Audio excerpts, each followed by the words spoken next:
है, पिछली बार भी 4-5 गांव कलानौर कमालपुर खासकर कमालपुर गांव उठने वाला था बिल्कुल ही, और अब वहाँ माइनिंग चल रही है कमालपुर के अंदर।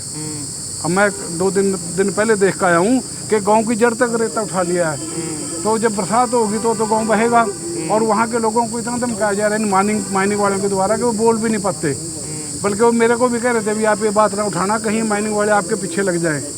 तो इसके बारे में भी आपको सोचने की जरूरत है, आपकी जिम्मेदारी है, आप यहाँ के मालिक हैं, अफसर हैं, आपसे उम्मीद करते हैं कि कानून व्यवस्था सबसे पहला काम, और दूसरा ये जो इसका जमनावाड़ा है इसके ऊपर विशेष तौर से ध्यान दें, और ये माइनिंग रुकवाया, नहीं तो गांव कंप्लीट गांव एक और 2-3 गांव बह जाएंगे। माइनिंग हो रही है और जिससे लगे कि कमालपुर या उसकी आबादी को कल बाढ़ के समय में खतरा है, तो वो या तो अपने स्तर पे रुकवाएं उसको, और नहीं तो फिर हमारी ज़रूरत है तो हमें बता देंगे।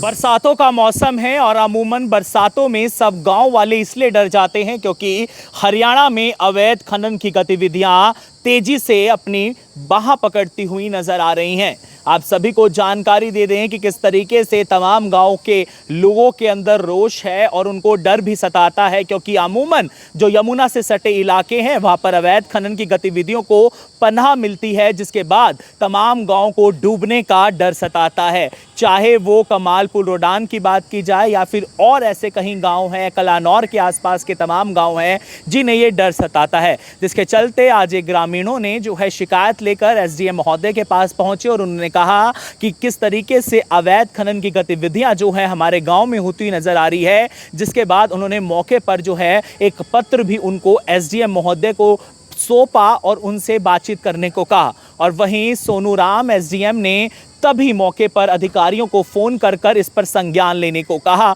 और इस पर एक रिपोर्ट सबमिट कराने को और उनके दौरे को निश्चित करने को कहा। जिसके बाद आप सभी को दिखाते हैं क्या कुछ कहा एक शिकायतकर्ता ने और साथ ही साथ एसडीएम सोनू राम ने इस पूरे प्रकरण को लेकर। मेरी सभी से अपील है, जो भी इस वीडियो को देख पा रहा है शेयर जरूर करते रहिए। हमारे जिले के अंदर खासकर हर तीसरे दिन गोली चलती है, कानून व्यवस्था बिगड़ी हुई है, यहाँ पर हर आदमी को इस चीज़ का खतरा है, खतरे के अंदर हैं, इसके ऊपर भी कार्रवाई होनी चाहिए। सर, एक आपने माइनिंग को लेकर कहा है, अवैध माइनिंग को लेकर गांव में अवैध माइनिंग हो रही है, जिसके कारण डर है, भय है, कल को बाढ़ आ जाएगी तो सबसे ज़्यादा प्रभावित होंगे, उसके विषय में क्या कहेंगे? ये जमुना के आसपास के जो गाँव हैं, खासकर कलानौर कमालपुर गाँव में पिछले साल भी पानी घुसने वाला था और गाँव उठने की पोजीशन आ गई थी। सरकार ने कुछ करने की बजाय अब वहाँ पर इलीगल माइनिंग चल रही है और वहाँ के लोग डरते बोलते नहीं, और अगर थोड़ी सी भी बाढ़ आ गई तो कमालपुर गांव इस बार बह जाएगा और पता नहीं कितना नुकसान होगा, कितने जाने जाएंगी। सरकार उसके ऊपर भी कोई कार्रवाई नहीं करती। सर, आपने एसडीएम महोदय को कहा, उन्होंने तुरंत ही फोन करा और इस पर संज्ञान लिया, क्या कुछ कहना चाहेंगे? इन्होंने किया, धन्यवाद, इनका आग्रह कार्रवाई कर दें, लेकिन ये मामला यहाँ तक नहीं है।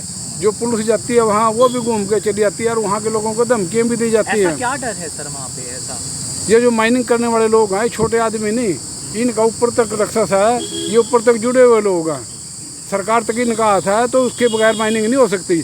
और ये जो छोटे कर्मचारी हैं, एक मिनट, ये जो छोटे कर्मचारी हैं इनको तो बेचारों को अपनी नौकरी बचानी मुश्किल हो रही है। ये इतने ज़्यादा कसूरवार नहीं है, सरकार खुद कसूरवार नहीं है। बताया गया है कि कमालपुर के आसपास यमुना में खनन हो रहा है और जिससे कई बार जो रिवर की बैंक्स होते हैं वो डैमेज होते हैं और पानी वहाँ तक पहुँचता है। वो माइनिंग विभाग को और इरिगेशन को डायरेक्शन दे दी गई है, लेकिन उसमें विजिट भी किया जाएगा। अगर किसी तरह की बात है रिवर साइड बैंक्स की माइनिंग से या उनको डैमेज किया जा रहा है तो उस पर भी संज्ञान लिया जाएगा।